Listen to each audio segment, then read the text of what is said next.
apa yang tidak bohong di agamamu? Satu aja, Yesus Tuhan. Keren. Tuhan di mana dia? Di langit sudah ada Tuhan, di bumi ada Tuhan, di laut ada Tuhan. Yesus Tuhan di mana? Salam satu Tuhan. Para sahabat, dukung semua ya channel Densa News Muslim.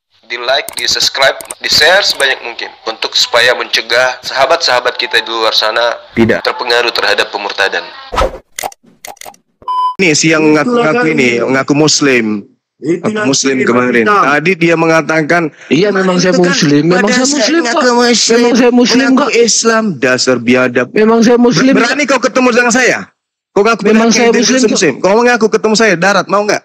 Kalau memang saya Muslim, memang apa urusan ya, sama kamu? Coba buktikan. Lah kau buktikan. Lah memang saya Muslim. Seharusnya kamu bertanya Muslim seperti apa gitu loh. Mama kau lonte, biadab lahir. Mama kau lonte, ngaku-ngaku Muslim. Tadi kau ngaku di sini. Saya rekam, ada rekamannya. Kau mau dengarkan rekamanmu? Mau dengarkan? Ah, kau ngaku ternyata kau bukan Islam, kau ngaku-ngaku Islam. Biadab, anak lonte. Nih, kau dengarkan suaramu ini sendiri. Ya, emang Bogi, kau Kristen kali yang kau turunkan ya Bogi, kamu kena pelanggaran. Nah, ini suaramu. Lari kau kan, biadab, anak asuh. Ini Kristen memang biadab. Memang kalian itu sudah jadi anak setan semua. Aku ngaku Islam, bukan Islam, tapi Muslim, ternyata kafir, laknat. Tabiat kalian, karakternya memang kayak begitu. Nih, siapa yang mau lawan saya diskusi sekarang nih? Dari tadi kau menghujat ayat terus Islam. Ada Islam di atas, kau hujat mati-matian. Apa susahnya kau? Kenapa kau benci kali sama Islam? Hah? Yahudi yang menangkap Tuhan kau, membunuh Tuhanmu. Islam yang kau benci. Data apa? Apa yang tidak bicara data apa? Juma. Kristen pengikut kau mau berdiskusi atau modal longor? Kalau modal longor aku bisa ngerem. Serius. Apalagi modal kayak kau ini gitu. Makanya aku tanya nih, kamu mau main pakai data? Tuhan nete, bohong lagi. Tuhan disunat, bohong lagi. Tuhan jadi manusia, bohong lagi. Tuhan dibunuh manusia, bohong lagi. Tuhan ditetein manusia, bohong lagi. Tuhan dibunuh manusia, bohong lagi. Tuhan ditampar manusia, bohong lagi. Tuhan ditombak manusia, bohong lagi. Tuhan dikuburkan lagi. Tuhan keluar dari kubur, bohong lagi. Apa yang tidak bohong di agamamu? Hah? Anakku sayang, yang adalah Tuhanku sendiri.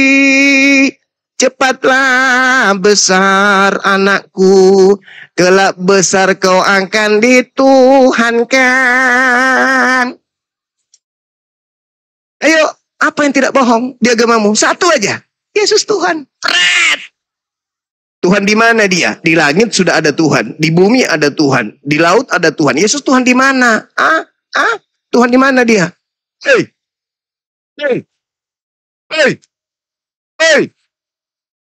Keok.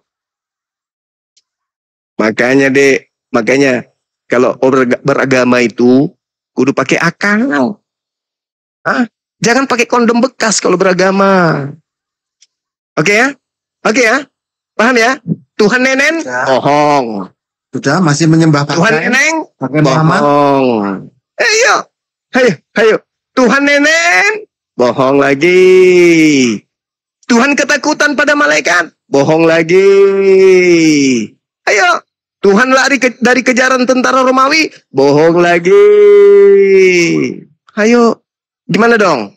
Kok serba bohong agama ini? Kitab Lukas firman Tuhan, bohong lagi.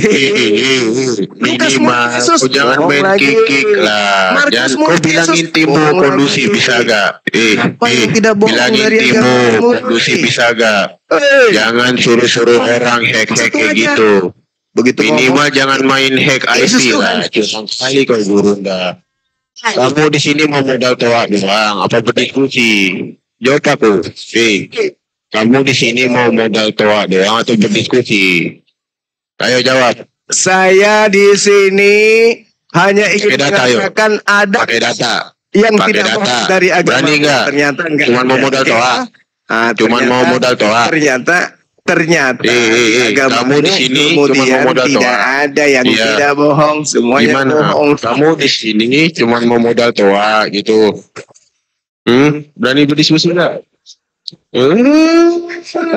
Berani berdiskusi gak? Atau modal toa doang? Kasihan deh lo. Juma, ini keempat kalinya loh. Keempat kalinya kita bertemu dan kamu masih longol. Dan kemudian ngadepin aku. Gak pernah kayaknya kau jawab Kemarin kan satu kita pertanyaanku loh, Juma. Tadi si pembohong itu kalian Gimana? mengatakan apa? Gimana? Ternyata Kau bilanglah ke teman-temanmu, gak usah main hack IP. Curang kali gue perdengarkan. ini akunku. Aduh, ini kualitasnya. Perdengarkan nih, gue perdengarkan.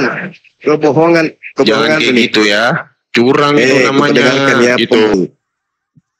Bima, saya mau tahu di mana Tuhan kamu. Tuhanku sudah jelaskan tadi. Tuhanku itu tidak menempati ruang dan waktu. Karena Tuhanku bukan makhluk. Iya, Nah, di mana dia? Sekarang Tuhanmu kau katakan di surga. Kau katakan maha kuasa. Nah sekarang kalau Tuhanmu maha kuasa, apakah kamu yakin itu anak Maria? Itu kemanusiaannya. Nah bohong lagi. Bohong lagi. Ternyata Tuhanmu itu memiliki sisi kebukan Tuhanan. Yuk, sisi kemanusiaan Tuhanmu ini Tuhan bukan? Dia menyatu cuma. Iya, berarti dia menyatu dengan sesuatu yang bukan Tuhan. Kan dia merubah dirinya cuma. Bohong lagi. Bohong lagi. Tuhanmu merubah dirinya menjadi bukan Tuhan gitu. Dia menyatu untuk menjadi Menyatu atau merubah? Dia menyatu atau merubah? Dia sekandiknya lah dia cuma. Iya.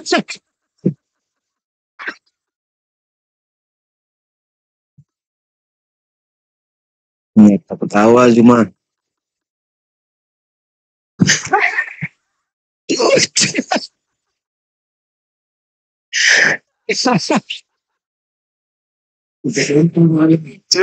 Tuhanmu berubah. Tadi terus Tuhanmu bersatu. Nah sekarang sekehendak Tuhan kamu. Kenapa banyak kali bohongnya? Setiap bicara kamu itu bohong. Di mana bohongnya cuma? Tuhanmu itu menjadi bukan Tuhan atau gimana? Kalau di Republik ini dia seakan-akan merakyat cuma.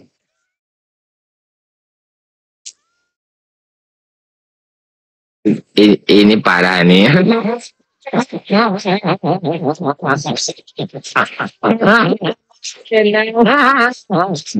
Dia untuk mengetahui bagaimana rakyatnya. Dia menyamar gimana.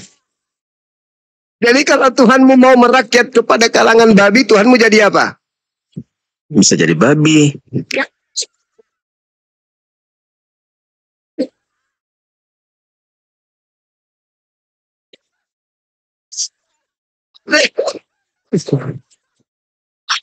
Kan dia terserah dia sih mas. Allah ya ampuni hambamu ya Allah. Jadi kalau Tuhanmu itu mau merakyat kepada anjing, jadi Tuhanmu jadi apa? Terserah dia juga cuma. Aku nggak ikut-ikut ya. Aku nggak ikut-ikut. Ketika Tuhanmu ingin merakyat kemudian kepada kumpulan bakteri, kumpulan kuman, berarti Tuhanmu jadi bakteri. Bisa dibilang begitu. Iya. Tapi kan tidak mungkin. Aku sakit perut. Kalau dia mau merakyat kepada para kuman, gimana dong? Supaya ilmuwan menemukan kemudian alat atau obat untuk menyembuhkan sebuah penyakit, maka Tuhanmu mempengaruhi bakteri. Maka Tuhanmu jadi bakteri, betul? Bisa bilang begitu. Masolang generasi. Jadi kalau Tuhanmu kemudian bisa merakyat, berarti Tuhanmu juga bisa masuk dalam kalangan setan. Berubah diri menjadi setan, bisa. Pokoknya bisa apa saja cuma. Termasuk jadi setan? Bisa juga, semua bisa. Astagfirullahaladzim, ya Allah ya Karim. Itu ya kan Allah cuma. Ya Karim. Ya Itu Allah. kan cuma. Ya Allah ya bisa Karim. jadi apa saja. Ya Allah ya Karim. Tapi kan dia nggak mungkin jadi yang buruk-buruk. Nanti mau dikomputasi katanya. Kenapa kau batasi Tuhanmu? Enggak, maksud saya. Lah kau batasin itu, kau batasin. Kau batasin Tuhanmu. Katanya Tuhan tidak terbatas. Kayak gitu. Ya Allah ya Karim. Ya Allah, kenapa kau batasi Tuhan kamu? Nggak boleh. Masa kau batasi? Mungkin dia, nggak mungkin dia jadi yang nggak baik gitu. Lah, berarti terbatas dong. Nggak terbatas, tapi dia tidak mungkin. Bisa nggak kamu mendengarkan aku? Bisa nggak? Maksudnya? Bisa nggak kau diam sebentar, saya menjelaskan tentang Tuhanku, boleh? Boleh. Oke, baik. Jadi begini, Bung. Saya kasihan kau manusia, tapi kau digiring dengan doktrin dogma yang menghinakan Tuhan. Jadi gini, terlepas Anda Kristen dan saya sebagai seorang Muslim, kita itu kudu wajib tahu kita ini tatarannya makhluk ciptaan. Sedangkan Tuhan itu adalah entitas tunggal yang absolut. Sementara di sudut yang berbeda, di ufuk yang berbeda, kita manusia sebagai ciptaannya itu menempati ruang dan menempuh perjalanan relativitas waktu. Jadi Tuhan ini sudah tentu terbebas dari pergerakan sifat, waktu dan ruang. Jadi Tuhan yang kami sembah adalah Tuhan yang tidak pernah terjangkau oleh relativitas akal atas segala kehendaknya. Wujud yang tidak pernah mampu ditatap panca indera manusia yang ada hidup di bumi ini. Itulah Tuhan. Tapi keberadaannya kemudian ada. Maka untuk mencapai keberadaan Tuhan, bahwa Tuhan itu ada, maka pada diri manusia terdapat unsur alam semesta. Nah, kemudian Tuhan mengadakan yang disebut akal. Akal diberikan kepada kita manusia. Apa fungsi akal itu? Sebagai makhluk materi Tuhan yang tertancap kemudian di dalam materi fisik atau dalam biologis tubuh manusia. Jadi akal ini merupakan serpihan cahaya yang dengan akal itu kemudian manusia mampu membedakan segenap kualitas-kualitas objek. Dengan akal manusia kemudian manusia terikat dalam realitasnya sebagai hamba atau ciptaan Tuhan. Di mana manusia ini dengan akalnya mampu menciptakan kebenaran-kebenaran yang selalu berubah atau secara istilah dinamis. Apapun itu dinamis. Makanya dalam kehidupan kita sebagai manusia, kita manusia itu selalu berkembang dalam segala hal. Jadi akal ini menjadi sarana membangun peradaban kita selaku manusia, sekaligus dengan akal kita manusia menciptakan proses-proses tatanan struktur budaya manusia berupa nilai dan juga norma. Nah, dengan akal ini kawan, kita bisa sampai kepada pengetahuan bahwa Tuhan itu ada. Bukan Tuhan turun menjadi manusia, lalu seperti yang tadi Anda gambarkan, Tuhan bisa jadi ini, Tuhan jadi itu, Tuhan jadi ini. Bukan begitu. Akal diberikan oleh Tuhan kepada kita, agar akal ini menjadi cahaya yang mencerahkan. Agar akal ini bisa menjadi garis pembeda antara makhluk dan Tuhan. Sehingga tataran manusia yang berakal mengembangkan kemudian beragam konsep, termasuk konsep mengenal Tuhan. Cuma. Nah, paham dah apa yang saya sampaikan? Paham, tapi gini. Nah, jadi Tuhan dengan manusia itu sama setara enggak? Memang tidak setara. Untuk memberitahu manusianya bahwa dia Tuhan gitu. Ya, supaya manusia itu mengetahui adanya Tuhan, manusia diberi akal. Bukan mengakal-akali Tuhan turun ke bumi jadi bukan Tuhan. Sampai kau katakan Tuhanmu bisa jadi babi, Tuhanmu bisa jadi kucing, jadi bakteri, kuman. Itu konsep apa itu? Itu kan kekuasaannya, jadi kan bisa ya bang. Oh tidak bisa saudaraku. Ketika Tuhan itu kemudian disebut maha kuasa, maka dia tidak ada sisi untuk menjadi lemah. Apa tujuannya jadi manusia? Untuk menebus, untuk mengampuni dosa-dosa manusia. Dia cukup mengatakan dosamu telah ampuni, selesai. Ngapain dia turun jadi bukan Tuhan? Gini bang, kata pendeta kami bang, kalau kita melakukan kesalahan dosa apapun di muka bumi ini, kita masuk ke surga bang.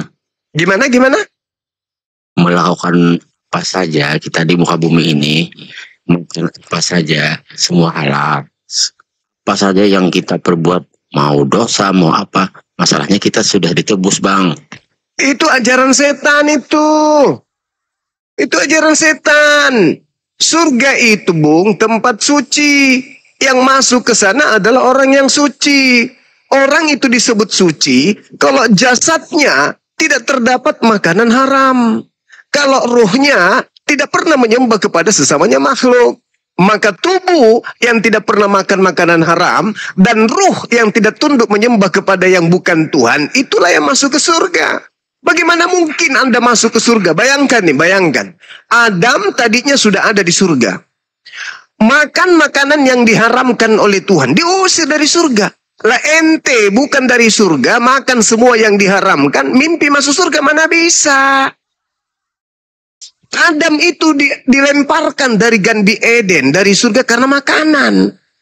Sementara ketika Adam itu diusir dari surga hanya gara-gara satu makanan saja, Kristen ini akan diusir kemana? Karena Kristen mau makan semua yang diharamkan. Kalau Adam dilemparkan dari surga ke bumi hanya gara-gara kemudian dia makan satu makanan, bagaimana dengan Kristen yang makan semua makanan? Jadi jangan mimpi masuk ke surga kalau tidak mengikuti perintah Tuhan. Jangan makan ini, jangan makan itu, jangan makan ini. Itu perintah, harus kita tunduk. Lah kamu makan semuanya. Gimana dong? Gini bang, kenapa? Kan makanan, kan kalau di Islam kan banyak yang diharamkan. Kenapa Tuhan menciptakan sosok yang diharamkan itu? Apa gunanya di dunia ini kalau tidak untuk dimakan? Ya, itu untuk rambu-rambu. Itu rambu-rambu. Siapa di antara hambaku ini yang taat kepada aturanku, siapa yang tidak? Makanya kita dikasih itu supaya menjadi rambu-rambu. Apakah kita taat kepada perintahnya atau tidak taat kepada perintahnya? Makanya pada diri manusia itu sikit-sikit mau makan, sikit-sikit mau makan, sikit-sikit mau makan. Itulah ujian. Jadi makanlah yang halal. Ketika kemudian kehidupan manusia itu selalu mau makan, maka Tuhan menguji dengan menghadirkan berbagai macam makanan yang bisa dikonsumsi oleh tubuh manusia. Tetapi di antaranya ada yang diharamkan sebagai bahan ujian. Kalau kemudian tidak ada makanan yang diharamkan, semuanya bisa dimakan, ya itu sama dengan binatang berarti. Sama seperti babi. Ada nggak makanan yang tidak dimakan sama babi? Dimakan semua. Jadi orang yang makan seluruh makanan yang ada di atas muka bumi itu sama seperti babi. Tapi babi itu enak bang. Nah, itulah ujiannya, Bung. Kalau tidak enak, tidak mungkin diharamkan. Ada nggak kemudian dalam kitab suci mengatakan, janganlah engkau makan tai, karena itu haram bagimu? Nggak ada. Oh, tai itu tidak enak bang. Iya, makanya ngapain dikasih larangan? Sementara manusia tidak mungkin memakannya.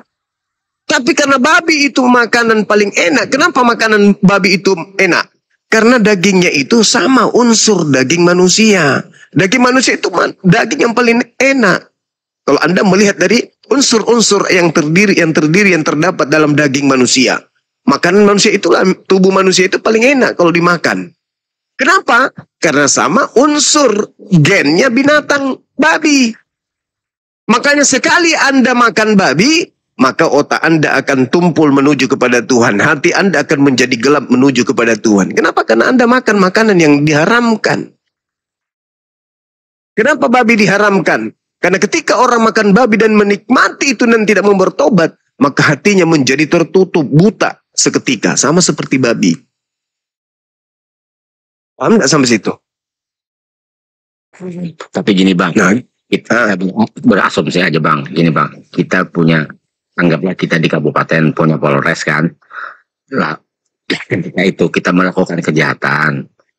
Akan tetapi yang memerangi kejahatan orang yang nggak ada.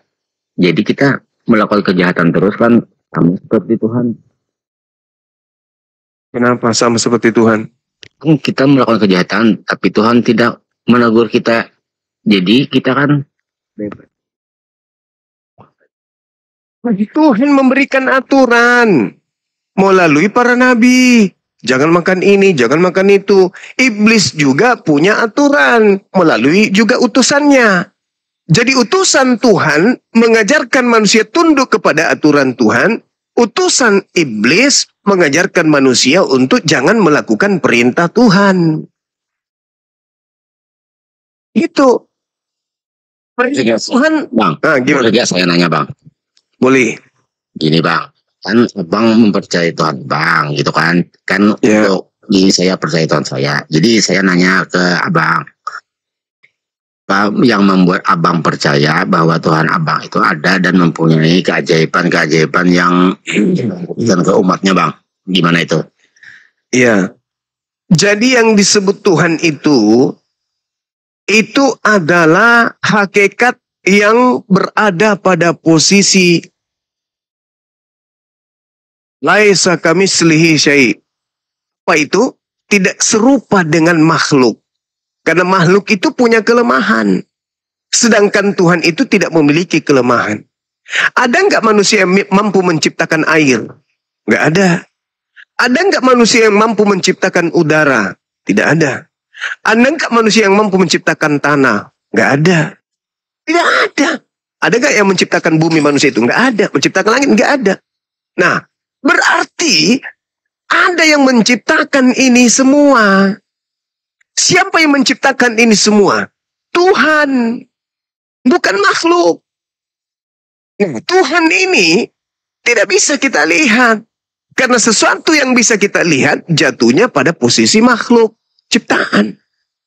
Karena Tuhan itu bukan ciptaan, maka dia tidak bisa dilihat. Karena kapan kita melihat Tuhan, berarti Tuhan serupa dengan makhluk. Karena segala sesuatu yang bisa kita lihat itu makhluk. Sedangkan Tuhan bukan makhluk. Nah, apakah karena kita tidak melihatnya, sampai Tuhan itu tidak ada? Tidak. Meskipun kita tidak melihat Tuhan, Tuhan itu tetap ada. Buktinya, alam ini ada. Siapa yang mengadakan alam semesta ini? Ya Tuhan. Meskipun kita tidak melihatnya, karena kita tidak sanggup melihat Tuhan itu. Tidak mungkin periuk mampu melihat tukang periuk. Itu nggak mungkin. Tidak mungkin lemari mampu melihat tukang lemari. Itu nggak mungkin. Maka kita yang ciptaan ini tidak mungkin mampu melihat pencipta. Nah, supaya kita bisa tahu bahwa pencipta itu ada, cukup kita melihat tanda-tanda keberadaannya di alam semesta ini. Itulah yang dikatakan kemudian di dalam kitab suci kami, bahwasanya pencipta langit dan bumi itu ada, cukup dengan kita melihat tanda-tanda yang ada di sekeliling kita. Sanurihim ayatina fil afaq wa fi anfusihim. Sekarang yang menurunkan hujan siapa? Tuhan. Nah, tuh ada Tuhan berarti. Tapi gimana Bang? Kan saya nanya, setahu kamu di mana dokter yang paling hebat di muka bumi yang memastikan bahwa penyakit seseorang itu akan sembuh? Kan cuma ada satu orang yang bisa menyembuhkan spontan, dan siapa ada manusia yang bisa kalau orang mati bisa menghidupkannya kembali dengan detik itu juga, kan cuma satu. Ayo. Nah, itu manusia kan yang melakukan itu. Tanya siapa backingannya, siapa yang membackup dia di belakangnya, siapa? Yesus bisa membangkitkan orang mati. Siapa yang ada di belakang Yesus? Ya itu masalahnya. Kan masalahnya nah, itulah nggak tahu ya. Kan yang terbukti kan untuk di mata umat manusia semua kan yang satu, ya dia itu yang satu yang bisa membangkitkan orang mati itu kan. Nah, siapa yang ada di belakangnya? Sama ketika kemudian saya bertanya, siapa yang kemudian manusia yang mampu belah lautan? Hanya Musa kan? Siapa yang mampu kemudian memberikan sebuah buku, sebuah kitab suci, di mana ketetapan yang ada di dalamnya tidak pernah berubah sampai kiamat? Cuma Nabi Muhammad, bukan? Jadi seluruh nabi memiliki mukjizat yang disesuaikan dengan zaman masing-masing. Pada saat Yesus datang di tengah kaumnya Bani Israel, Yesus datang untuk meruntuhkan kesombongan orang-orang pada saat itu, di mana mereka merasa bahwa mereka paling hebat. Mereka mampu kemudian mengobati orang dengan cara-cara mereka. Yesus datang mengalahkan kemudian apa yang mereka lakukan itu dengan disebutkan, nih tengok nih, aku bisa membangkitkan orang mati. Tapi dengan cara apa? Biiznillah, dengan izin Allah.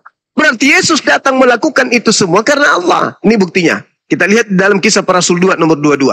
Hai orang-orang Israel, dengarkanlah perkataan ini. Yang aku maksudkan adalah Yesus dari Nazaret, seorang manusia yang telah ditentukan oleh Allah dan yang telah dinyatakan kepadamu dengan kekuatan-kekuatan dan mujizat-mujizat dan tanda-tanda yang dilakukan oleh Allah melalui perantaraan Yesus di tengah-tengah kamu seperti yang kamu tahu. Tuh, Allah yang melakukan, bukan Yesus. Cuman Yesus sebagai utusan, sebagai nabi, sebagai perantara, sebagai wakil Tuhan di tengah-tengah kaumnya Bani Israel, agar Allah melakukan mujizat melalui tangan Yesus.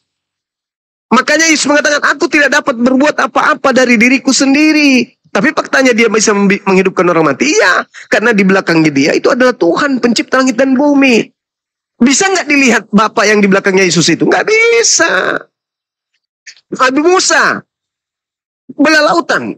Ada nggak Yesus belah lautan? Nggak ada. Karena mujizatnya bukan itu. Mujizatnya, pembagiannya bukan ke situ Yesus. Itu pembagian mujizat untuk Nabi Musa. Nah, Nabi Musa bisa nggak belah lautan sendiri? Nggak bisa. Lalu siapa yang ada di belakangnya? Tuhan. Bisa nggak dilihat Tuhan yang di belakang Musa itu? Yang mengutus? Nggak bisa. Begitu juga Nabi Muhammad. Nabi Muhammad ummi, buta huruf. Tapi kenapa buku kitab sucinya itu kemudian cakupannya adalah ilmu pengetahuan dan tidak ada ilmu di atas muka bumi ini yang mampu mengalahkan isi Quran? Apakah Nabi Muhammad pernah sekolah? Tidak pernah.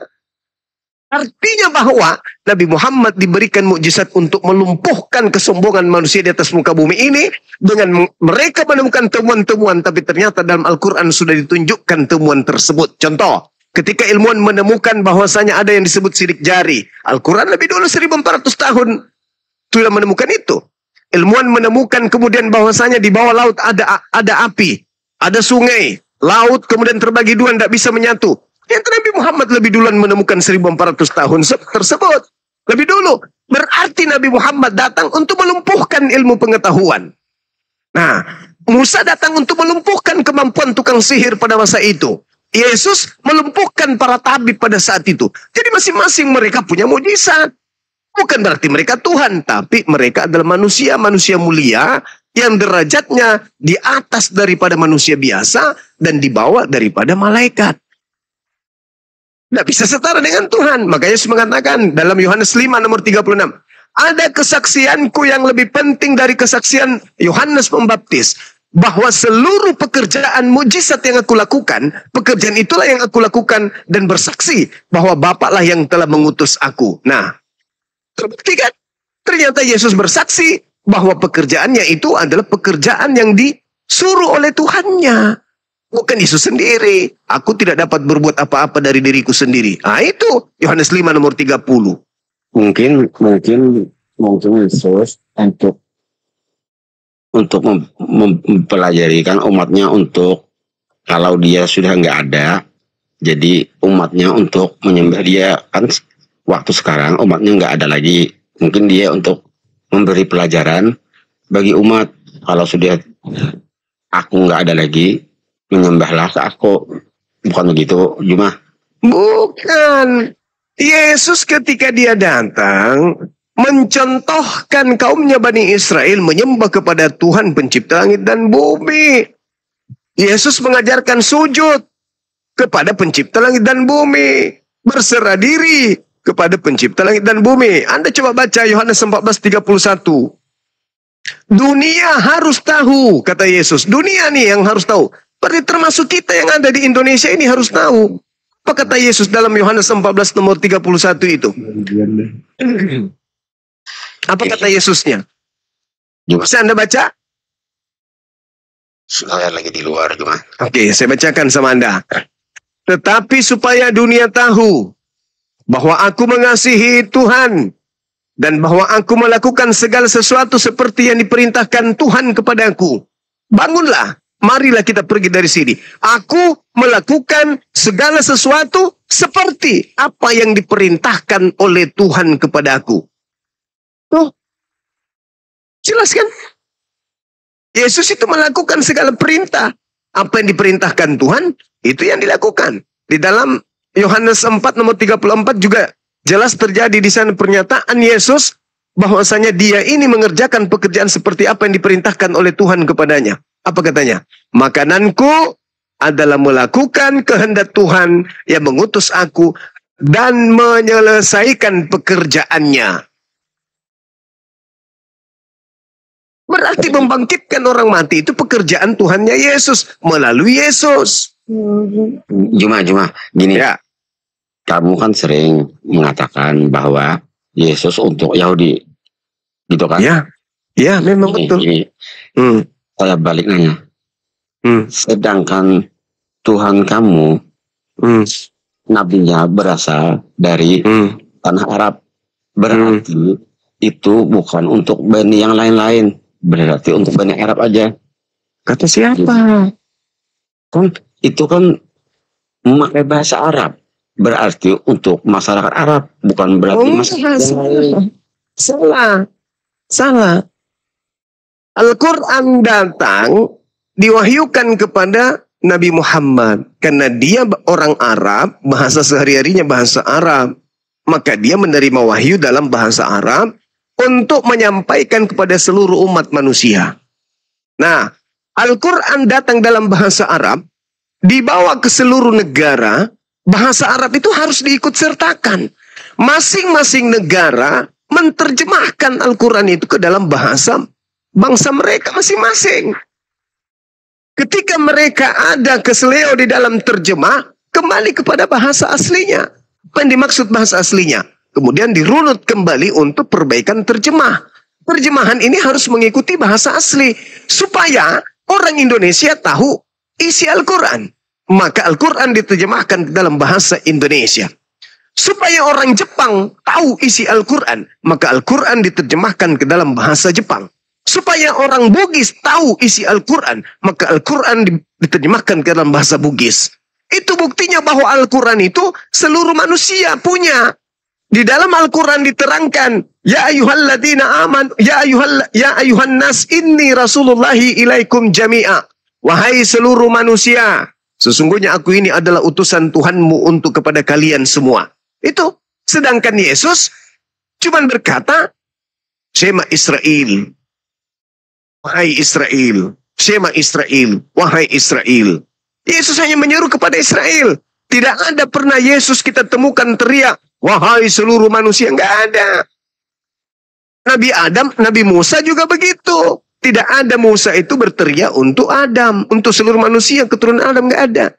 Hanya Nabi Muhammad yang berteriak menyeru kepada seluruh umat manusia. Al-Quran dalam bahasa Arab diwahyukan untuk kemudian disebarkan kepada seluruh bahasa terjemahan ke dalam bahasa masing-masing. Ada dalil. Dalil apa?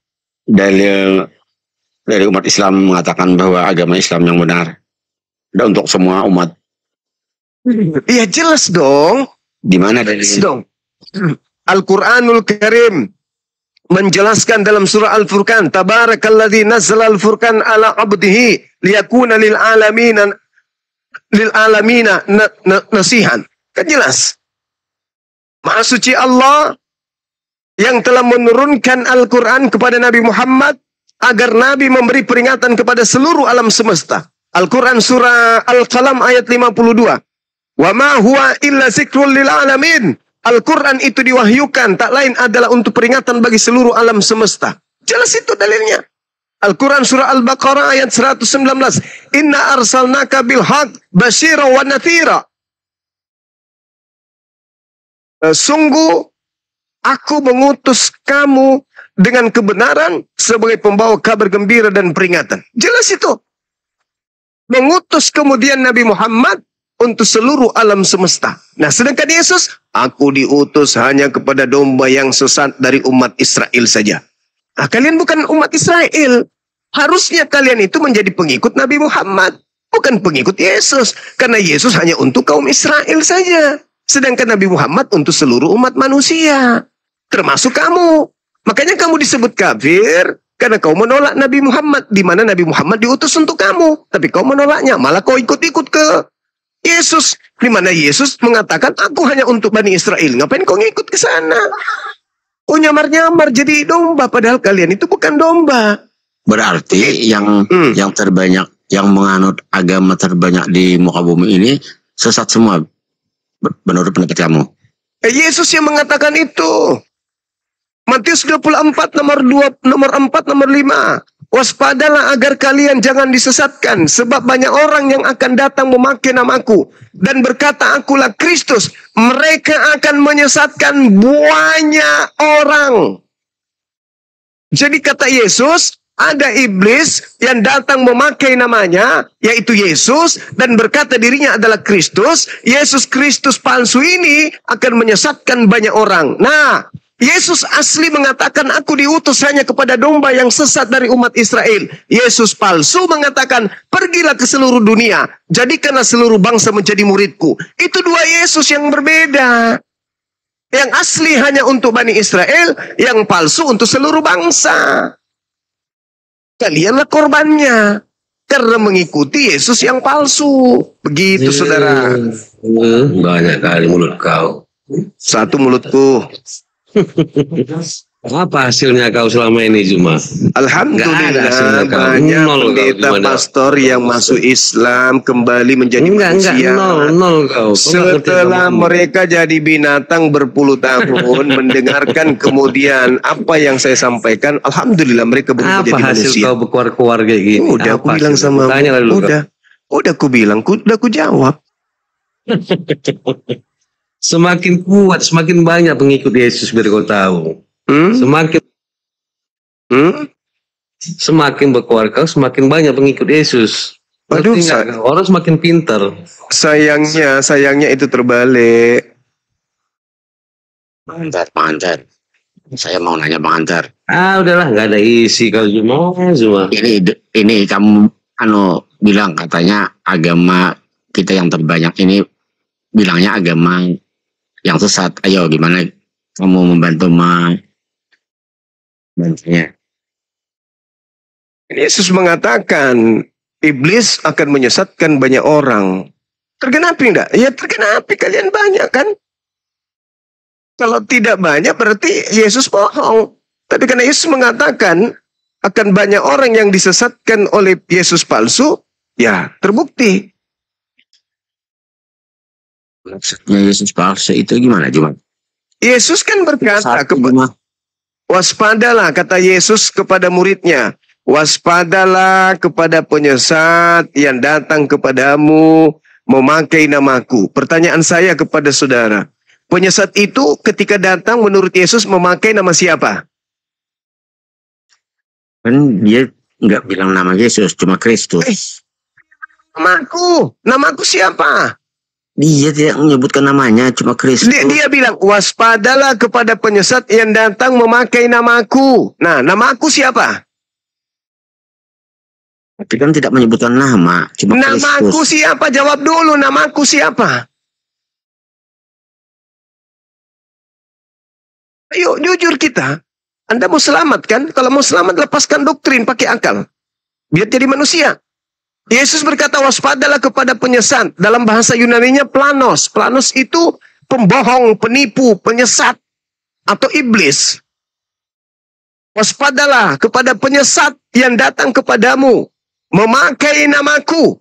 Nah, penyesat itu datang memakai nama siapa? Nama bom-bom atau nama Yesus? Enggak ada nyebut nama, cuma dia mengatakan memakai namaku. Gimana nih? Saya mau memanusiakan kamu kok kamu kayak gitu.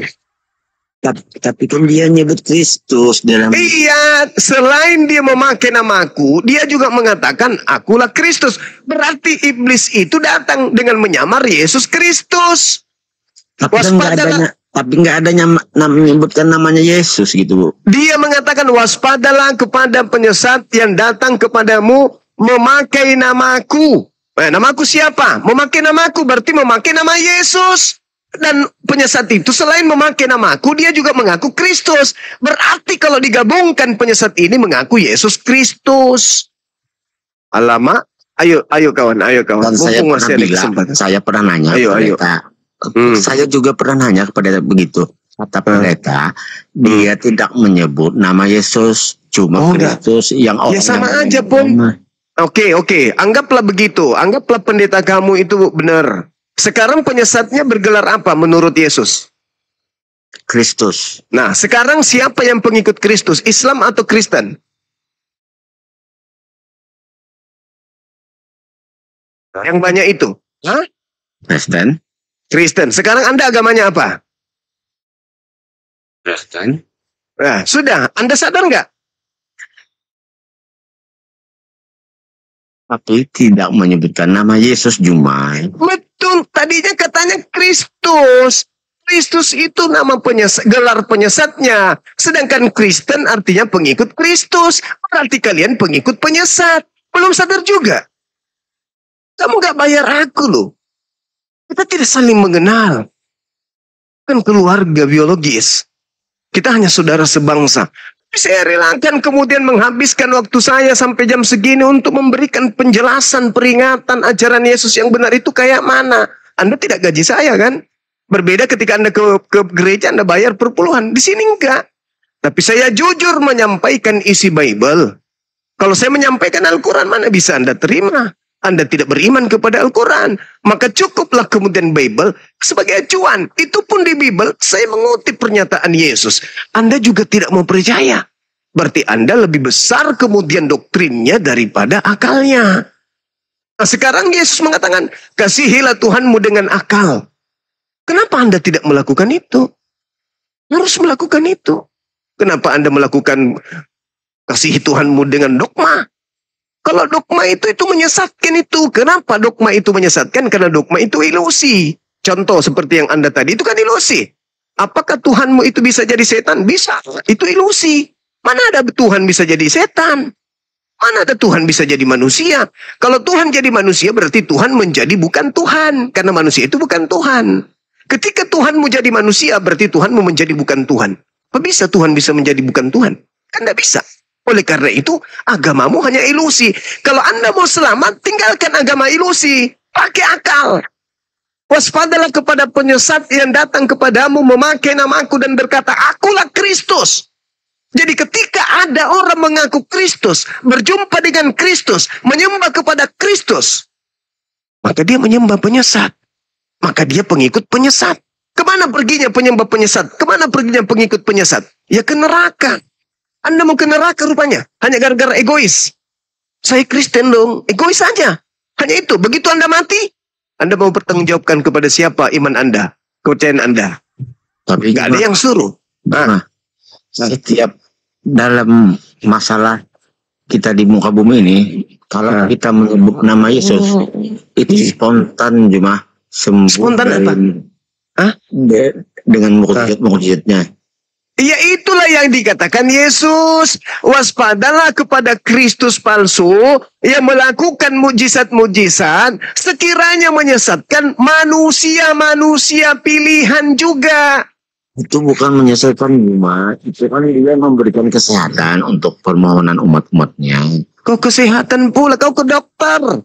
Atau datang ke rumah saya, biar kau obatin. Kau sakit apa rupanya? Kalau ke dokter nggak sembuh-sembuh, Jumah. Lah, kalau ke dokter nggak sembuh-sembuh berarti penyakitnya akut. Bagaimana Anda mau sembuh? Anda cacingan dikasih obat panu, mana bisa? Sakit mata dikasih Kalpanax, mana bisa? Tapi terbukti dengan mukjizat namanya. Nah, bagaimana dengan Matius 7? Bagaimana dengan Matius 7? Kata Yesus, Banyak orang memanggil aku Tuhan, bernubuat pakai namaku, mengusir setan pakai namaku, bermujizat pakai namaku, menyembuhkan orang pakai namaku. Tetapi pada saat itu aku akan berterus terang dan berkata kepada mereka, enyahlah daripadaku, kalian semua adalah pembuat kejahatan. Aku tidak mengenal kalian, kalian semua adalah pembuat kejahatan. Ayo, ayo. Ayo.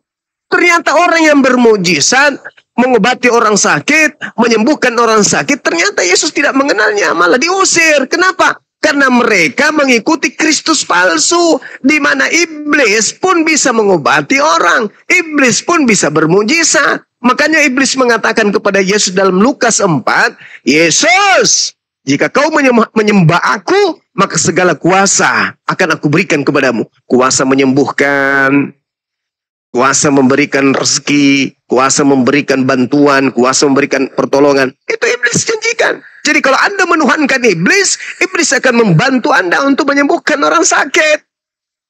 Itu kata Yesus. Waspadalah kepada Kristus palsu yang datang, bermukjizat, melakukan tanda yang dahsyat, sekiranya mungkin dengan mukjizatnya menyesatkan banyak orang. Nah, itulah Anda disesatkan sama mukjizat-mukjizat itu. Saudara, jadi besok hari kalau Anda lagi sakit gigi, sederhana Anda tinggal pergi ke dukun beranak. Percaya sama saya, Anda tidak akan sembuh. Ngapain coba? Mujizat-mujizat kayak begitu.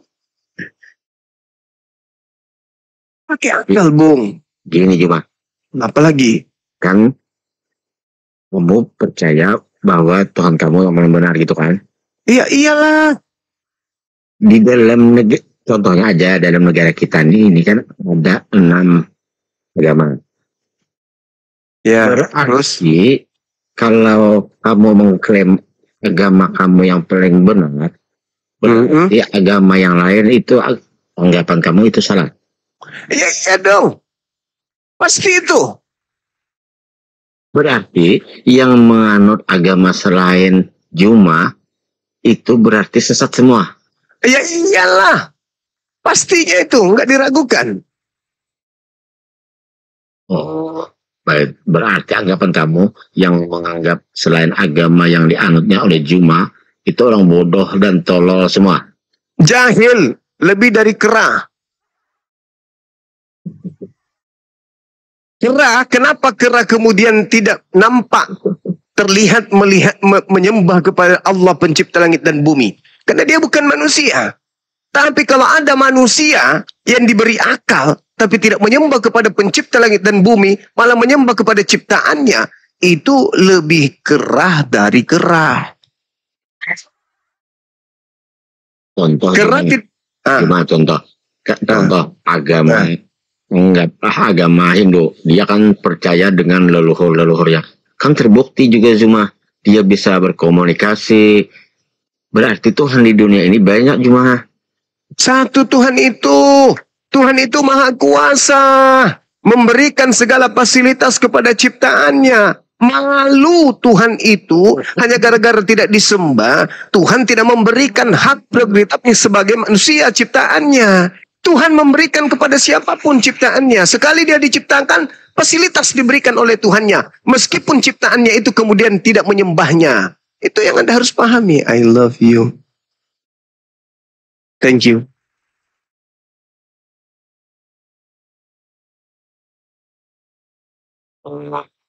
Seperti itu, Bung. Sekarang kalau Anda berdoa di dalam gereja. Tuhan Yesus, berikanlah kepadaku kuaci malam ini 1 kuintal. Berikanlah kepadaku seekor ayam gendut. Dikasih tuh sama Tuhan, sama Tuhan kasih. Tapi bukan Yesus yang kasih. Karena pencipta langit dan bumi melihat ini hambaku membutuhkan kuaci, kamu dikasih. Kamu pikir yang kasih itu Yesus? Bukan. Karena Tuhan itu maha mengetahui kehendak yang dibutuhkan hambanya. Makanya dalam Al-Quran itu, di kitab suci saya dikatakan, walaqad khalaqnal insan wa na'lamu ma tuwaswisu bihi nafsuh. Aku Tuhan menciptakan manusia. Dan aku Tuhan mengetahui apa yang dibisikkan oleh hatinya. Nah, hatimu berbisik, Tuhan Yesus, Gigiku kena bisul Tuhan. Nah, siapa yang mengetahui isi hatimu itu? Yesus, bukan. Yang mengetahui isi hatimu itu Tuhanku, Allah Azza wa Jalla. Maka yang menyembuhkan gigimu bukan Yesus, tapi Tuhanku. Bukan berarti Tuhanku benar, Tuhanmu tidak benar. Maka kau disakitkan, kau dimiskinkan. Tidak. Wah, ini Kristen tidak menyembah aku miskinkan dia deh. Ini Kristen tidak menuhankan aku buat dia melarat. Ini Kristen tidak menyembah aku, maka aku buat dia kemudian miskin. Aku buat dia sakit-sakitan. Islam, karena menyembahku, maka aku buat mereka kaya raya, aku buat mereka kemudian sehat-sehat terus. Bukan begitu. Kalau kemudian kebenaran Tuhan itu dilihat dari sehatnya orang yang menyembahnya, dari kayanya orang yang menyembahnya, maka semua orang akan berpindah ke Islam. Bukan begitu polanya. Berarti manusia ini tidak diberi kehendak bebas. Al-Quran mengatakan, walaqad khalaqnal insan. Aku menciptakan manusia. Wa na'lamu, dan saya mengetahui ma tuwaswisu bihi. Apa yang dibisikkan oleh nafsu hatinya, keinginannya. Jadi kau mengatakan, Tuhan Yesus, gigiku kena panu. Tolong, obatin. Yesus tidak mendengar. Yang mendengarkan itu Tuhan yang sesungguhnya. Yang mendengar itu, yang memenuhi hajatmu itu Tuhan yang sesungguhnya. Bukan Yesus. Tapi begitu kau sembuh, kamu berterima kasih kepada siapa? Kepada Yesus. Itulah yang disebut Zolem. Itu yang disebut Bahlul. Bukan Yesus yang menyembuhkan panu yang ada di gigimu. Bukan. Tetapi penciptamu. Itulah yang kami sebut Allah Azza wa Jalla yang tidak serupa dengan makhluk. Sekarang begini saudaraku. Ini kita logika sederhana. Ketika kamu memanggil Tuhan. Wahai Tuhan yang menciptakan langit dan bumi. Pertanyaan saya. Tuhan yang menciptakan langit dan bumi itu mendengar nggak panggilanmu? Mendengar nggak? Mendengar. Ketika kau panggil Yesus. Yesus, gigiku geli, ingin tertawa. Yesus mendengar nggak? Mendengar. Nah, mendengar matamu suwe. Bagaimana Yesus mendengar dia manusia? Telinganya telinga manusia, jarak pendengarannya paling berapa meter? Bagaimana Yesus mau mendengar? Aku tidak dapat berbuat apa-apa dari diriku sendiri. Dia kan ada di surga, Jumo. Dia ada di surga, apalagi dia jauh, tuyul. Orang jaraknya Yesus 1 kilometer, kau panggil, Yesus! Belum tentu dia mendengar. Kecuali dia pakai HP. Halo? Ini dengan Yesus? Dengan siapa di sana? Saya dengan istri Esther. Ada apa? Sus. Iya, Paman. Gigi saya kena panu. Itu kalau kau telepon baru bisa mendengar. Oh, manusia kok di surga dipanggil. Mana bisa mendengar? Yang mendengarkan itu adalah Allah. Annallaha sami'un alim. Sesungguhnya Allah maha mendengar. Lagi maha mengetahui. Mana dalilnya Yesus maha mendengar? Pret. Maha didengar, iya. Bapakku yang di surga, dengarkanlah doanya anakmu Yesus. Itu baru betul. Yesus pula yang kau panggil. Dia sendiri memanggil Tuhan. Bapakku yang di surga, dimuliakanlah anakmu. Kan Yesus berdoanya kayak gitu. Ya Bapa, biarkanlah cawan ini berlalu. Sekiranya mungkin bukan atas kehendakku yang berlaku, tapi atas kehendak-Mu. Disebabkan umatku ingin membunuhku. Bapakku yang di surga, dimuliakanlah nama-Mu. Halilintar. Yesus yang berdoa kayak begitu. Nah sekarang lu berdoa kepada orang yang berdoa kepada Tuhannya. Pret. Jadi yang memenuhi hajatmu, yang memenuhi kebutuhanmu itu Tuhanku. Subhanahu wa ta'ala. Hakikat yang maha suci, lagi maha tinggi. Nah, itulah Tuhan yang betul. Cobalah gunakan akal. Gunakan akalmu. Menurut Yesus, Tuhan yang mengutus dia bisa dilihat nggak menurut Yesus? Ayo. Coba kita coba. Ingat dulu. Menurut Yesus, Tuhan yang mengutus dia bisa nggak didengar? Kan dirinya sendiri cuma. Mulai ngaco kan, bohong lagi. Dibilang coba lepaskan dogma dulu. Menurut Yesus, Tuhan yang mengutus dirinya itu bisa dilihat kagak?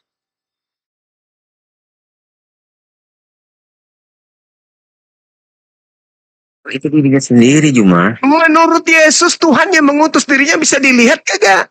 Dia mencontohkan kepada umatnya yang akan datang. Oke, mulai ngaco kan? Mulai ngaco. Ini terlalu banyak makan babi begini. Yesus mengatakan dalam Yohanes 5 nomor 37, Bapa yang mengutus aku tidak bisa dilihat. Kenapa kamu nggak mau jujur? Kenapa kamu membantah ucapan Yesus? Hah? Yesus mengatakan, Bapa yang mengutus aku tidak bisa kau lihat. Yesus bisa dilihat nggak? Bisa, berarti dia bukan Bapa.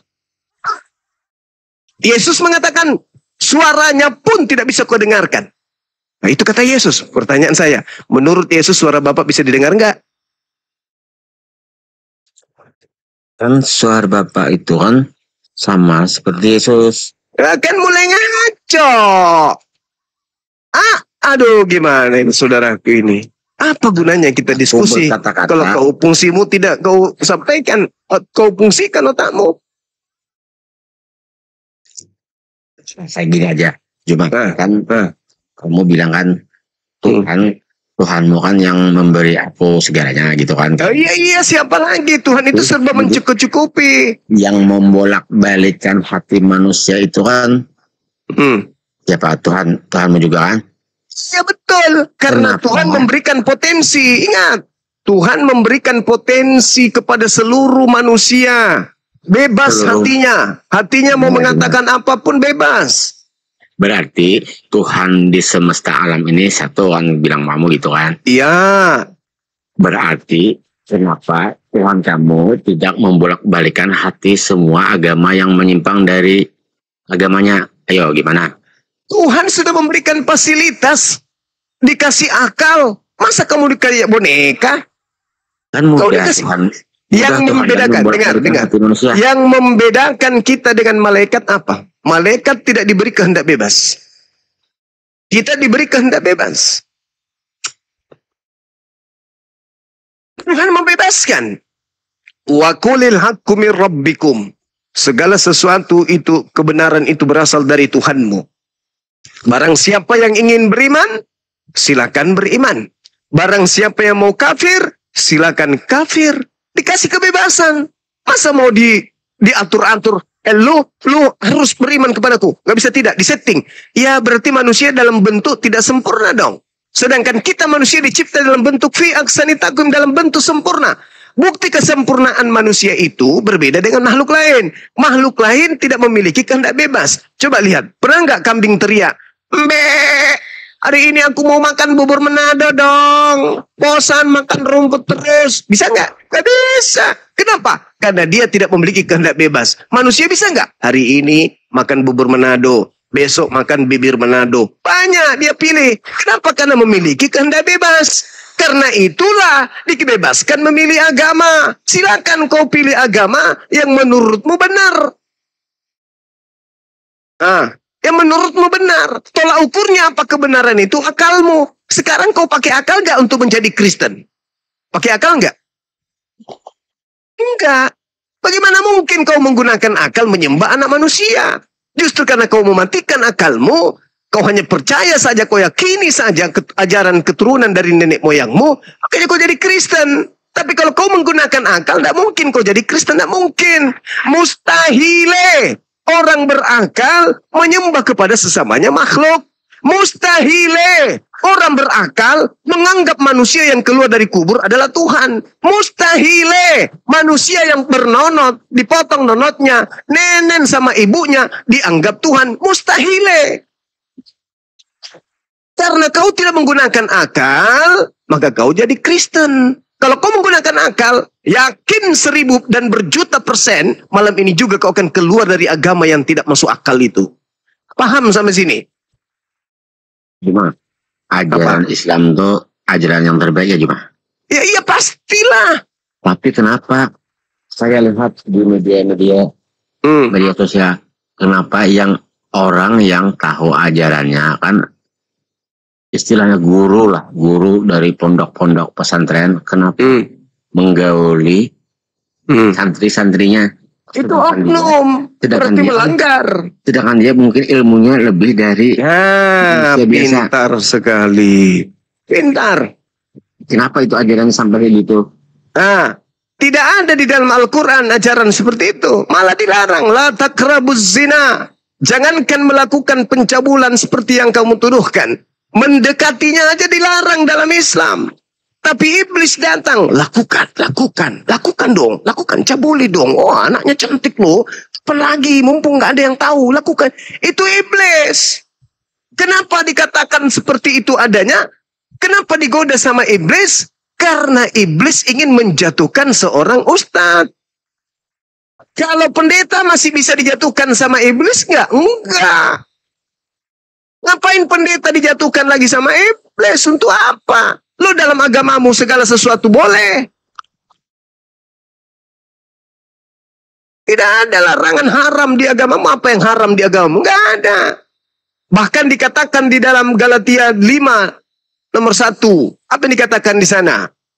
Kristus telah memerdekakan kita dari apa? Dari menghambakan diri, dari penghambaan. Kamu bukan lagi hamba, tapi kamu adalah anak. Makanya iblis tidak bekerja lagi di agama kalian. Iblis pensiun kalau berhadapan. Iblis dipanggil nih sama temannya. Bro, sini. Ada apa, Iblis? Kita goda bapak sana tuh. Ayo. Coba periksa dulu KTP-nya. Kristen, ngapain kok goda? Teman kok kegoda ada aja. Tuh, yang kegoda tuh yang pakai surban tuh. Coba periksa agamanya. Islam, ya itu yang kegoda. Karena dia masih belum dalam kelompok kita. Tapi kalau yang itu, ngapain kok godong? KTP-nya udah Kristen masih digoda, bodoh kau Tapi itu kan Ustadz Juma.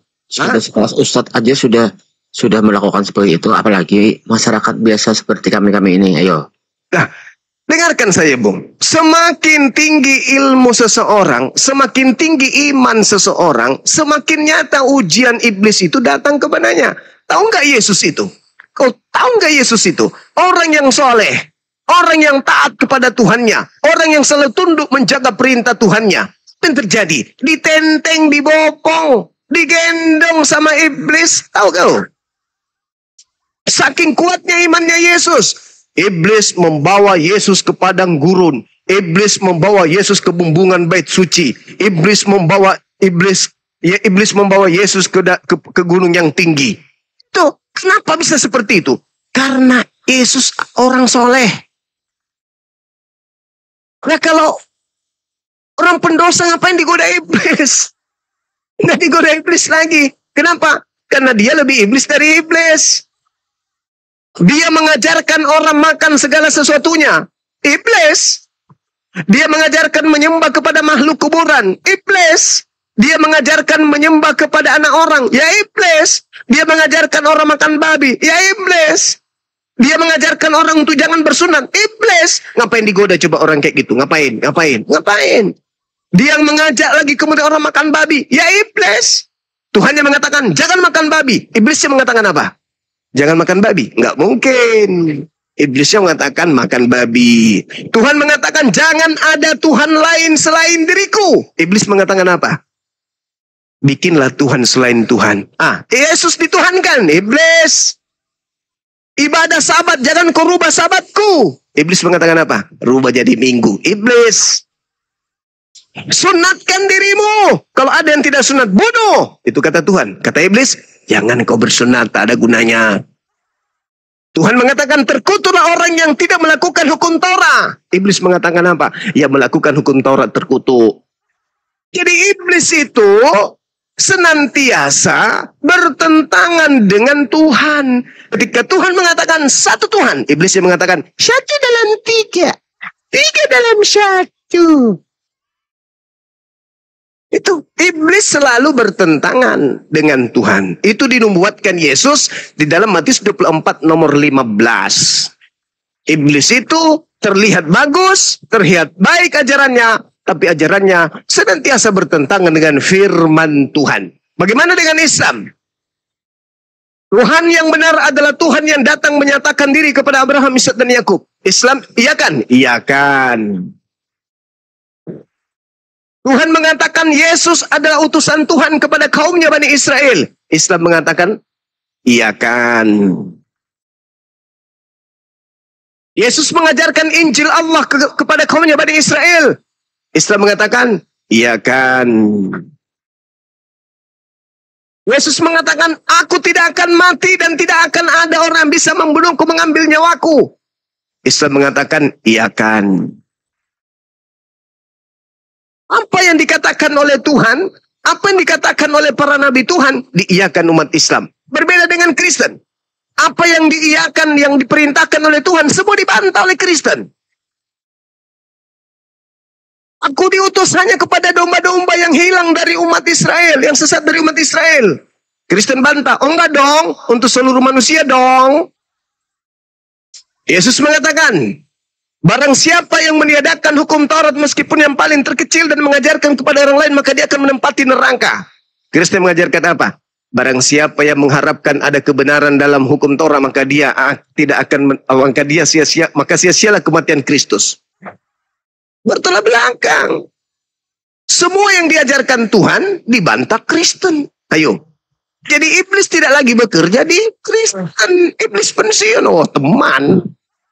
Jadi gimana oknum bagi kamu, oknum yang melakukan melakukan zina di pondok, orang muslim yang makan babi. Dosa, yang berdosa. Orang berzina berdosa, tidak bertobat ya neraka. Berdosa, tidak boleh. Tidak ada yang bisa menyelamatkan mereka.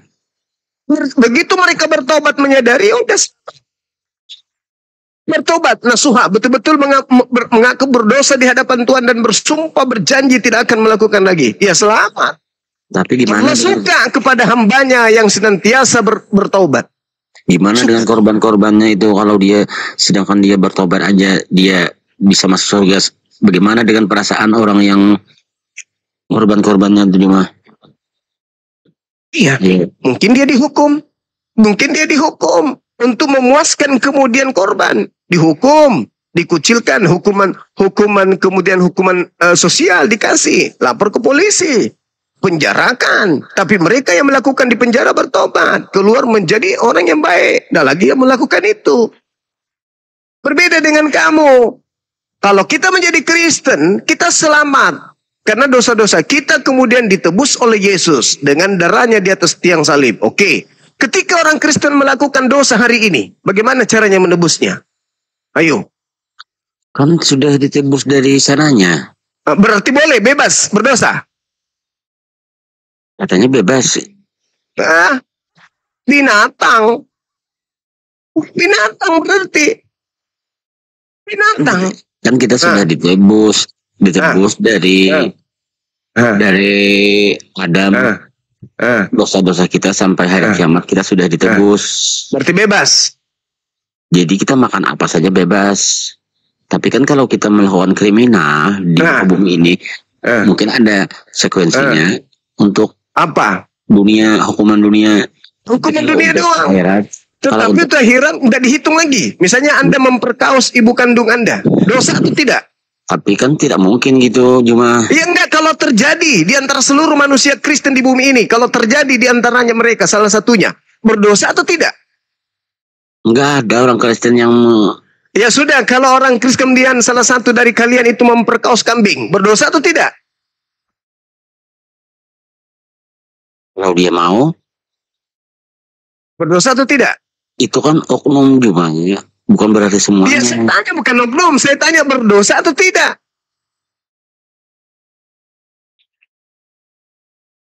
Kan itu hak dia, mau gimana kan itu. Berdosa atau tidak? Yang saya tanya berdosa atau tidak? Dia sendiri yang nanggungnya cuma kalau dia kena penyakit, kena apa kan? Iya berdosa atau tidak? Bukan saya tanya siapa yang nanggung, berdosa atau tidak? Mana aku tahu kalau itu dosa. Jujur aja di Kristen tak ada lagi dosa, jujur. Semua sudah ditebus, bebas. Di Kristen itu bebas. Saya kasih dalilnya di dalam kitabmu. Di 1 Yohanes 2, di situ diterangkan, anak-anakku yang terkasih, apabila kamu melakukan dosa, maka ada Yesus Kristus sebagai pengantara dari dosa kita. Bukan hanya dosa kita saja. Nah, berarti bebas dong dalam Kristen. Iya, kamu tahu. Nah, gitu. Akui aja. Pantasan di gereja bisa lagi sama laki kawin. Betul?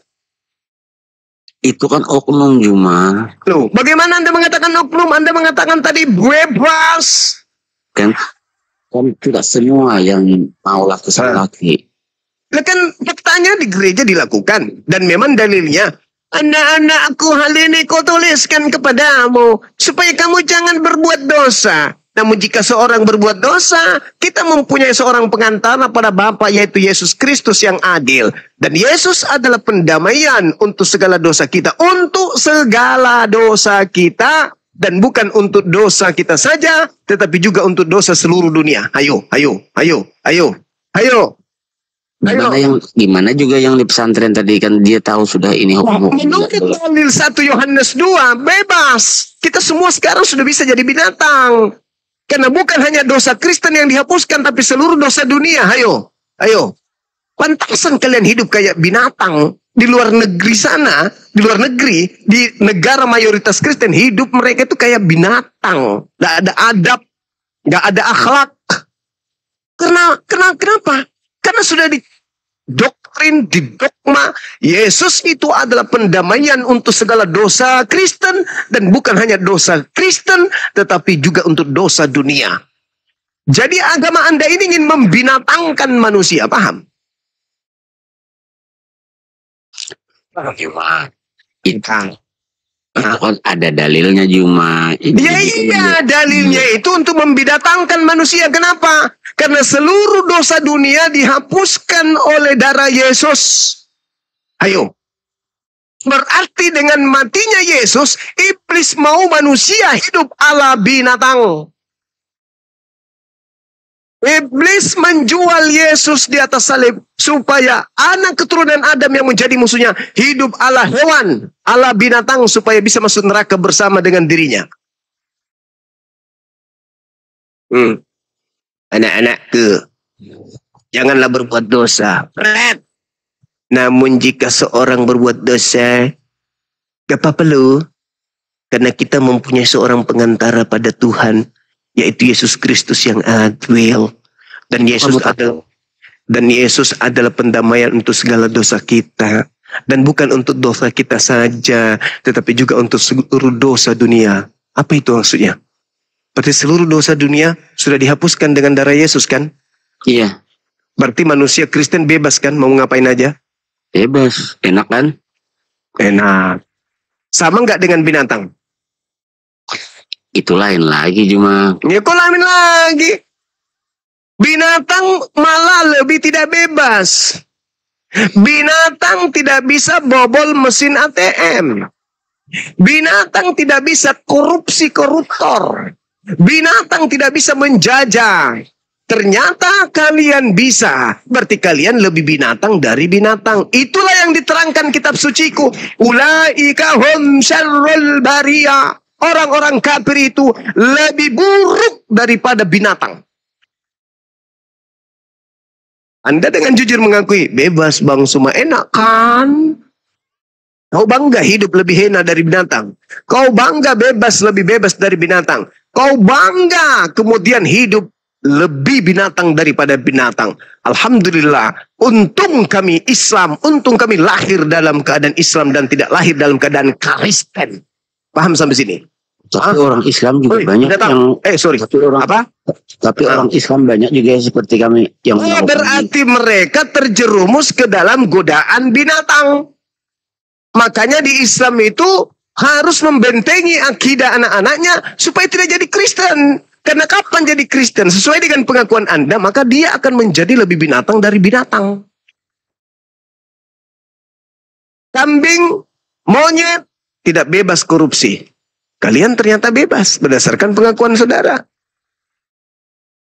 Kera monyet tidak bebas memperkaos. Ternyata kalian bebas sesuai pengakuan saudara.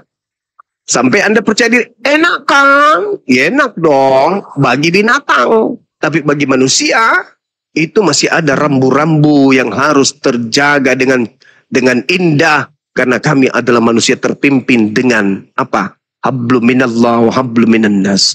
Hubungan baik kami dengan Tuhan kami dan hubungan baik kami kepada manusia. Itu kami harus jaga. Makanya kami takut. Karena kami harus takut kepada Tuhan kami. Yesus juga berpesan kepada orang Yahudi. Takutlah kalian kepada Tuhan yang mampu membunuh manusia. Dan mampu melemparkan manusia ke dalam api neraka jahanam. Itu kata Yesus. Tapi ternyata kalian, apa yang kalian mau takutkan sekarang? Ayo. Apa kalian takut berdosa? Tidak ada lagi. Apa yang kalian takutkan? Tidak ada. Tidak ada yang kalian takutkan. Takut sama Tuhan, pret. Jangankan kemudian manusia. Tuhan aja kalian tepuk tangan atas kematiannya dibunuh tentara Romawi. Ayo. Ayo. Tapi kan dia hidup lagi cuma. Derita lo.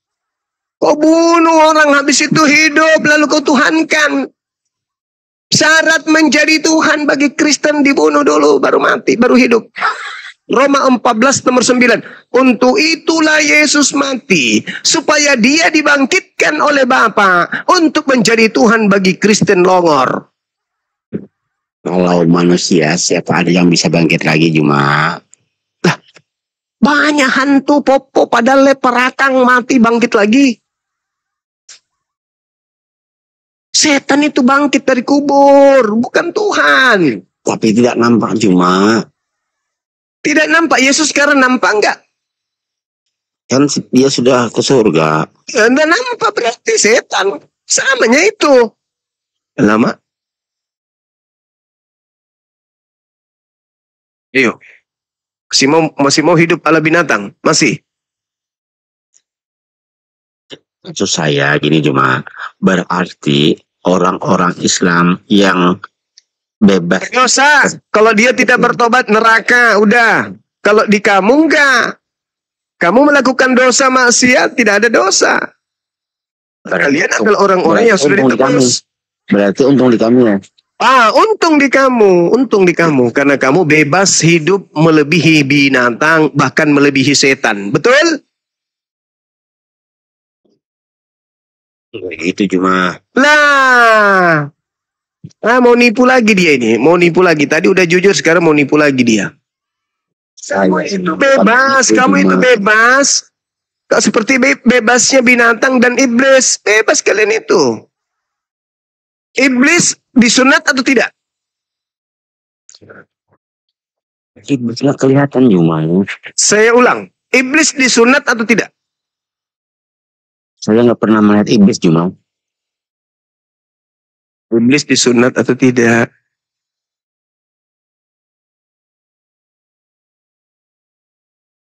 Tahu? Tidak. Ada nggak dalilnya iblis disunat? Tidak. Kristen tidak disunat. Iblis itu nggak terlihat. Sama-sama kan? Kalian sama-sama nggak disunat. Sekarang, apakah kemudian iblis masuk ke dalam tubuh babi? Pernah masuk dalam tubuh babi? Pernah nggak? Pernah nggak? Oh, itu nggak tahu saya. Aku bacakan dalilnya, boleh? Boleh. Nah, Yesus kemudian memasukkan roh jahat ke dalam tubuh babi. Itu tertulis dalam kitab kamu. Dan itu artinya bahwa ketika di dalam kitab Markus tersebut diterangkan babi-babi ini masuk ke dalam tubuh babi, babinya kemudian kamu makan, betul? Yang dimakan nggak ada iblisnya Juma. Lah enggak, aku tanya dulu. Pernah iblis masuk ke dalam babi, betul? Betul. Nah, sekarang kau makan babi, betul? Enggak, tidak ada iblisnya di babi itu Juma. Saya ulang lagi. Iblis pernah masuk ke dalam babi, betul? Betul, tapi dulu. Ya, sekarang kau makan babi, betul?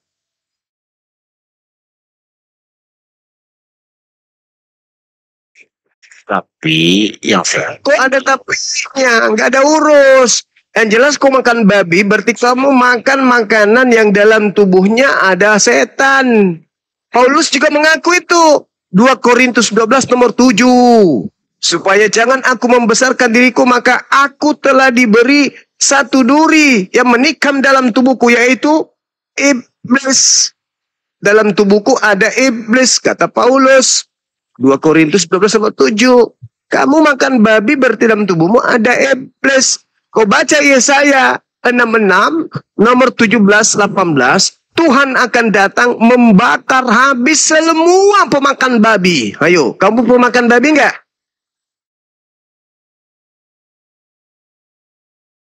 Kamu makan babi enggak? Hah? Kamu makan babi enggak? Hei. Ya. Kamu makan babi? Makan. Dalilnya samamu ya. Di dalam kitabnya orang Yahudi Yesaya 66 dikatakan gini. Mereka yang menguduskan dan mentahirkan dirinya untuk taman-taman teos dengan mengikuti seseorang yang ada di tengah-tengahnya yang memakan daging babi dan binatang-binatang menjijikkan serta tikus, mereka semuanya akan lenyap sekaligus. Demikianlah firman Tuhan. Pertanyaan saya, ketika dikatakan sebab Tuhan akan menghukum segala yang hidup dengan api dan dengan pedangnya, dan orang-orang yang mati terbunuh oleh Tuhan akan banyak jumlahnya. Mereka yang mengkuduskan mentahirkan taman-taman teos dengan mengikuti seseorang yang ada di tengah-tengahnya dan memakan daging babi dan binatang menjijikkan serta tikus, semuanya mereka akan dilenyapkan sekaligus. Pertanyaan saya, apakah Anda termasuk di situ sebagai pemakan babi atau tidak? Kalau itu bermanfaat. Semua pemakan babi akan dibakar api oleh Tuhan. Apakah Anda termasuk pemakan babi? Cuma kamu bilang babi itu haram, dari segala semuanya haram kan? Kutanya dulu, apakah Anda pemakan babi? Makan. Apakah termasuk Anda yang akan dibakar oleh Tuhan?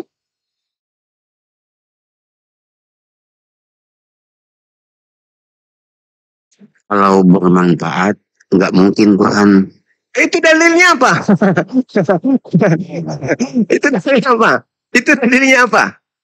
Sesungguhnya Tuhan akan datang dengan api dan kereta-keretanya seperti puting beliung untuk melampiaskan amarahnya dengan kepanasan dan hardiknya dengan nyala api. Sebab Tuhan akan menghukum segala yang hidup dengan api. Mereka yang makan babi dan makan tikus. Termasuk Anda kah pemakan babi? Cuma. Jawab dulu dong. Apakah Anda pemakan babi? Iya, makan. Apakah Tuhan akan datang membakar dan menghabiskan Anda yang memakan babi? Kalau menghabiskan teman babi, mungkin semua manusia memakan babi Juma. Termasuk Anda? Contoh gini Juma. Iya, contoh gini Juma. Nah, gitu udah selesai. Berarti percuma Anda beragama Kristen, mengaku mengabdi kepada Tuhan, rajin kemudian sembahyang menyembah kepada anak orang, perpuluhan setiap bulan, mengaku ajaran kasih, bla bla bla bla bla bla, dan menjelek-jelekkan Nabi Muhammad, menjelek-jelekkan kemudian Allah Subhanahu wa taala, menjelek-jelekkan kemudian umat Islam. Tapi pada endingnya kalian habis dibakar sama Tuhan dengan api. Nah, kita ambil contoh kecil aja. Contoh kamu makan babi dibakar api. Waktu zaman COVID-19 banyak obat yang menggunakan organ dari babi. Ayo gimana kamu menanggapinya? Itu obat. Itu obat. Kata kamu dari segala macam babi semuanya Oh, lain. Lain itu kalau obat, beda. Ini dimakan untuk melampiaskan nafsu. Mereka yang mentahirkan. Obat lapar. Obat lapar. Obat lapar. Dasar rakus. Dasar binatang lo. Obat lapar pula kau bilang. Rakus sekali kau. Yang pastinya kamu sudah akui kan bahwa kau pemakan babi, betul? Ya. Dan kamu akui bahwa Tuhan akan datang membakarmu? Ya.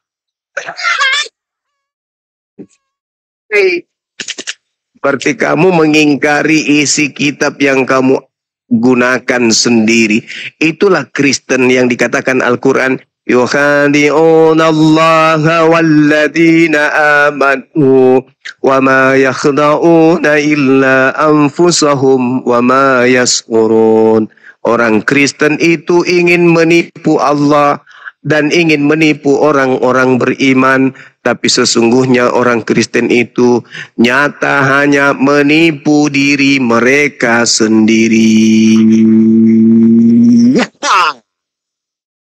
Itu. Anda baca dalil, Anda sadari diri, makan babi. Dalilnya Tuhan akan datang dengan amarahnya yang menyala-nyala dengan membakar semua orang yang makan babi. Semua orang yang makan babi akan dibakar. Apakah Yesus makan babi? Tidak. Apakah Nabi Musa makan babi? Tidak. Apakah Daud makan babi? Tidak. Salomo makan babi? Tidak. Abraham makan babi? Tidak. 12 murid Yesus makan babi? Tidak. Maria ibunya Yesus makan babi? Tidak. Elizabeth tantenya makan babi? Tidak. Zakaria pamannya? Tidak. Yohanes sepupunya? Tidak. Yusuf ayah tirinya? Tidak. Orang-orang ini tidak dibakar api. Nabi Muhammad? Tidak. Kedua orang tuanya? Tidak. Umatnya? Tidak. Bagaimana dengan Kristen? Makan babi. Dibakar. Lalu buat apa kalian menghina Islam? Buat apa kalian menghujat Nabi Muhammad? Buat apa kalian menghujat Allah? Buat apa kalian membenci kami umat Islam? Buat apa kalian pamer-pamer kami anak Tuhan loh? Kami pengajut kasih loh. Kalau ujung-ujungnya kalian kemudian dibakar oleh Tuhan. Itulah orang bodoh, orang bahlul, orang zalim. Udah tahu hancur, tetap aja bertahan di agamanya. Kucuk, tukiman, tukang kibulin manusia. Itulah kalian. Masih ada kalimat yang ingin terlontar dari mulutmu?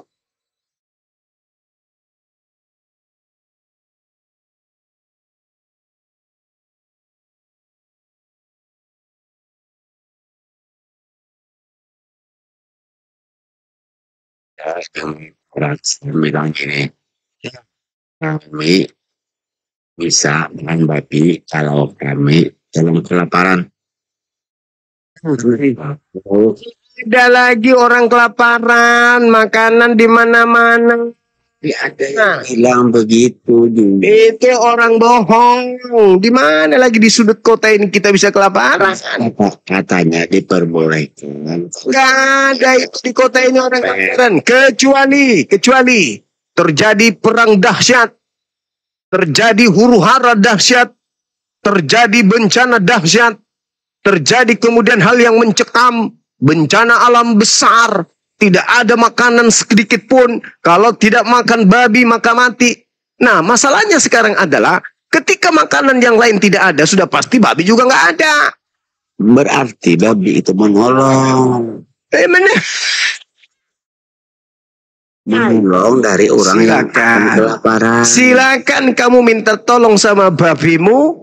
Yang pasti kamu akan dibakar habis oleh Tuhan. Sebab sesungguhnya Tuhan akan datang dengan api, dan kereta-keretanya akan seperti puting beliung, untuk melampiaskan murkanya dengan kepanasan dan hardiknya dengan nyala api. Sebab Tuhan akan menghukum segala yang hidup dengan api dan dengan pedangnya. Dan orang-orang yang mati terbunuh oleh Tuhan akan banyak jumlahnya. Mereka yang menguduskan dan mentahirkan diri mereka dengan taman-taman teos, dengan mengikuti seseorang yang ada di tengah-tengah mereka, yang makan buah-buah api, yang makan binatang-binatang yang menjijikkan, serta balau tikus. Mereka semuanya akan lenyap sekaligus. Demikianlah firman Tuhan Cahayu. Nah, masih mau kau datang besok? Makan babi akan dibakar habis sama Tuhan. Ayo, mau meninggalkan makan babi atau mau dibakar api oleh Tuhan? Pilih mana? Pilih mana?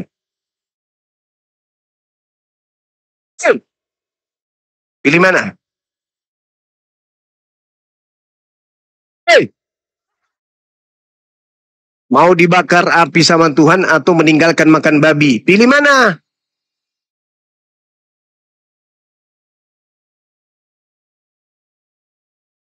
Itu sudah dihalalkan Mas. Kampret. Dasar keturunan setan.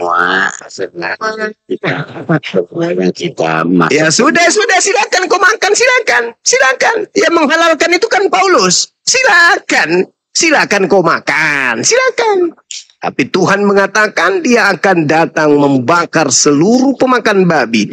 Paulus mengatakan, jangan lagi kau mau diatur tentang makan makanan atau minuman-minuman. Jangan lagi. Segala sesuatunya sudah halal. Kata Yesus, kata Paulus. Tapi kata Tuhan, Tuhan akan datang dengan amarahnya, dengan murkanya yang menyala-nyala untuk membakar dengan api seluruh pemakan babi. Sekarang mana yang kau tuhankan? Tuhan yang datang kepada Yesaya atau Kristus yang datang kepada Paulus? Mana yang kau tuhankan? Ayo. Aku ikuti kamu. Nah ya udah, tinggalkan makan babi, oke? Okay? Aku ikuti kamu. Ya oke, tinggalkan makan babi, oke? Okay? Dengarkan dulu. Kau tinggalkan makan babi atau kau dibakar api? Jawab. Kan Paulus yang mendalilkan berarti kalau kita manusia awam mengikuti dia, berarti dia yang menanggungnya cuma. Dasar pengecut. Dosanya ditebus Yesus. Sekarang ketahuan makan babi, dosanya dilemparkan ke Paulus. Kan dia katakan binatang betul-betul kali. Gila binatang. Kamu kan dia. Lagi kau mau jadikan tumbal. Sudah Yesus jadi tumbal. Sekarang Paulus lagi jadi tumbal. Besok-besok kau bilang, yang ngajarin kan aku, orang tuaku. Mereka yang berdosa. Nanti anakmu makan babi mencontoh kamu, ya sama aja. Anakmu juga mengatakan, bapakku yang longor itu yang ngajarin aku makan babi. Yang sama aja, cuples. Kan dia yang menghalalkan semua yang masuk. Ya sekarang anakmu makan babi itu ajaran siapa? Lah kamu yang contohin. Anakmu akan mengatakan, bapakku yang longor itu, yang tak berotak itu loh. Yang pernah diskusi sama Bang Suma diajak waras tapi nggak mau waras itu loh. Yang mengajarkan aku makan babi. Sampai anak-anakku juga makan babi, cucuku juga gara-gara bapakku yang longor. Berarti kamu dengan Paulus sama-sama dilemparkan ke neraka. Dalilnya kan jelas. Mereka yang menguduskan dan makan babi semuanya akan aku bunuh dengan nyala api yang nyala-nyala. Ayo, saya ulang lagi, mumpung masih ada kesempatan. Kamu mau dibakar api oleh Tuhan atau kau mau meninggalkan makan babi? Pilih mana?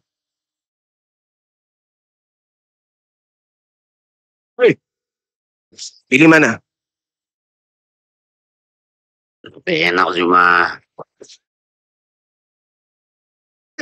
Masuk ke dalam mulutmu enak, keluar jadi Percuma. Kau makan, Hanya sekejap di lehermu, tenggorokanmu aja nikmatnya. Keluarnya jadi ee. Tapi nanti kau dibakar api oleh Tuhan, kau pilih mana, kuclok? Kau pilih kenikmatan sesaat daripada kau sengsara dibakar sama Tuhan. Mana kau pilih? Coba. Berarti orang-orang yang dahulu, yang ribuan atau jutaan yang tahun yang dulu, yang pernah makan babi, itu di neraka semua ya Juma? Itu dalilnya jelas begitu, mau kayak mana?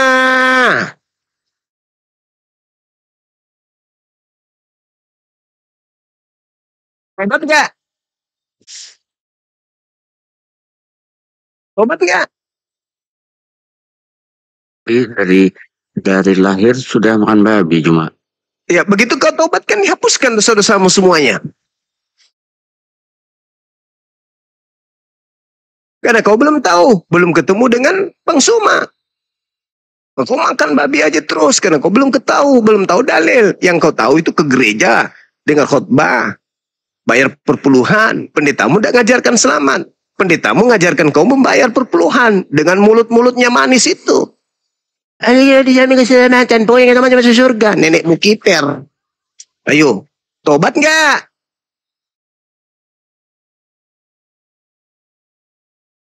Mati nggak kamu kalau kamu nggak makan babi? Mati nggak? Gimana gini? Seandainya nih gini kan, saya nggak makan babi di rumah, tapi ada undangan, tapi itu makan babi gimana? Kita tidak menghormati. Jangan kau makan babinya, mending kau makan garpunya. Tidak ada di dalam dalil kitabmu, Tuhan akan datang membunuh orang yang makan garpu. Yang ada makan babi. Jadi sekiranya mungkin di situ hanya ada babi dan garpu, mending kau makan nasi campur garpu. Tapi kan di situ masih ada makanan lain. Supaya makan babi. Kalau di situ hanya ada cabai dengan nasi, dengan babi, kau makan cabai aja dengan nasi. Demi untuk supaya kau jangan dibakar Tuhan. Kan keluar samanya juga rasanya. Keluar juga juga yang keluar. Babi kau makan, juga yang keluar. Apakah kau kalau makan babi malamnya, besoknya kau ambil piring. Simpan mau di situ. Ah, ini babi enak ini untuk dimakan malam lagi. Gitu. Kan enggak. Sama-samanya kau buang di jamban. Jadi mending kau makan garpu dengan nasi daripada kau makan babi dengan nasi. Karena konsekuensinya kau dibakar api. Mau nggak kau dibakar api? Mau nggak? Mau nggak? Ya enggak lah. Ya jangan makan babi. Ikuti saya. Asyhadu. Ini Juma. Dasar. Juma. Gini. Kenapa kalau makan babi, apakah ada yang memudaratkan hidup manusia ini Juma? Jadi dilarang. Jelas dibakar api, tuyul. Maksud saya, apakah ada yang untuk merusak kesehatan kah bagi kita? Ini buktinya otakmu nggak berfungsi.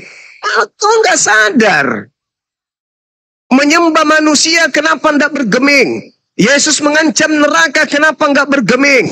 Yesus memerintahkan menyembahnya kepada Tuhan yang ada di langit, kenapa nggak bergeming? Yesus mengajarkan jangan menghilangkan hukum Taurat, kenapa nggak bergeming? Yesus mengatakan aku diutus saya kepada domba yang sesat dari umat Israel, kenapa nggak bergeming? Kenapa? Karena pengaruh babi.